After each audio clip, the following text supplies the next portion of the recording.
আসসালামু আলাইকুম। প্রিয় বাংলাদেশ,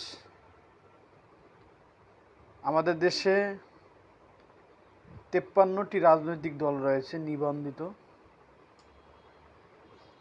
এই 53টি নিবন্ধিত রাজনৈতিক দল এখনও এই দেশের মানুষের আশা আকাঙ্ক্ষা পূরণের লক্ষ্যবস্তু হয়ে উঠতে পারেনি। তাই আমরা নিয়ে যাচ্ছি আমজনতা দল, আগ্রাসন বিরোধী একটি রাজনৈতিক প্ল্যাটফর্ম। আমাদের মূল লক্ষ্য আমাদের দেশকে, আমাদের এই দেশের জনগণকে কেউ যেন আগ্রাসন তৈরি করে আমাদের উপর নির্যাতন জুলুম করতে না পারে। সেটা যে দেশে হোক, ভারত, আমেরিকা, পাকিস্তান, যে কোনো রাষ্ট্রই হতে পারে।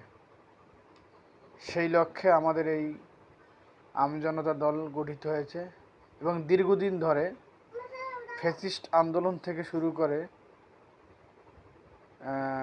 যতগুলো যৌক্তিক আন্দোলন আছে সবগুলোতে এই আমজনতা দল চেষ্টা করেছে সবার আগে থাকার জন্যে। আমরা এখনও অনিবন্ধিত, নিবন্ধন হয়নি। ইনশাআল্লাহ আমাদের নিবন্ধন হয়ে যাবে এই আশা করি। আসসালামু আলাইকুম।